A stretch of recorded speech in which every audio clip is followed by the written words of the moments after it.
I was in church one day and they had this flyer that had a bunch of options about mission trips going, and so I picked it up because I've been wanting to do a mission trip. And I saw all of them, and I saw the Haiti one, and I was like, this looks really, really cool. It was talked about the village, the boys' home, and doing a VBS, and I showed it to my sister, and she was like, oh my gosh, that's totally awesome. We should do it together. So we ended up going and fundraising, and God let us go. It was awesome. I think going overseas helps people realize what they can do even here. I wanted to see for myself. I can look at pictures all day long and say that's cool, but I wanted to meet the people and have a relationship with them myself and actually see what was going on. What did you see? I saw God at work.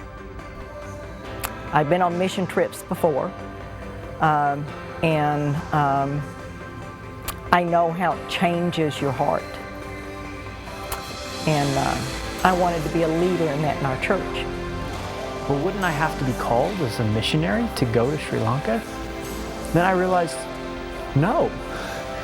If God called us to go, and I want to be an effective pastor, leader in the church one day, I need to know what it's like to go and experience missions. I have firm confidence, and I know that God will stretch the people here to meet the people there. Because I've seen it in us.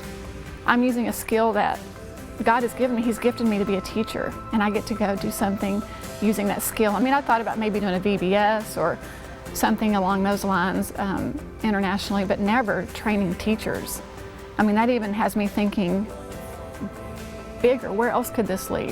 Where else could God take me from here? You know, if He wants me to, I'm very willing to go. But for right now, I think my heart's in Haiti, and my heart's with these teachers. I think the first trip, seeing the teachers look through the microscope and see the microscopic organisms for the first time, and seeing this smile come across their face of, we have talked about this, we have seen pictures of this, but we have never seen it ourselves. It really does exist. We can see it now. I can't even begin to tell you how blessed I was to be with the pastors, over 200, I think Danny said, from all over the island. And to fellowship with them for a week is just an incredible experience. Supposedly I'm there to teach, but I think I learned more than they learned from me. There's a song on the radio I love. It says, there's millions of doors on the earth for His love to walk through, and one of those doors is you. And so, you know, I feel like getting the privilege to do hands-on missions is just getting to be a door for the love of God to walk through. We're a church of young families. Most of our church is 5th grade and below. Over 50% of our church is 5th grade and below. So one of the things that we know how to do very well is take care of children. And so it just became very natural for us to think, hey, we can go over to Kenya, do what we typically do on a Sunday or out throughout the weekday, and just do it over in Kenya. And it was I don't know, it just is a perfect fit for our church and who we are.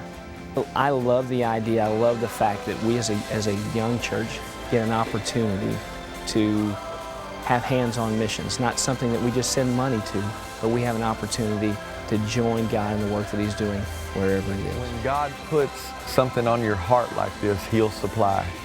And when we began this endeavor, we were a small church without a big budget, without a lot of finances.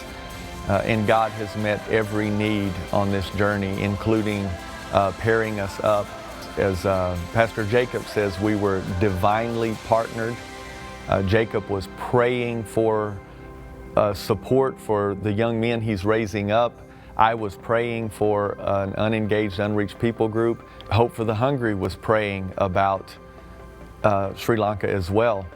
And even though it may not have been orchestrated in the way any of us had it in mind, but God brought all of those prayers together to make what's happening happen. And so it doesn't matter how big your church is, how small your church is, or what your budget is. If God puts it on your heart, God will supply.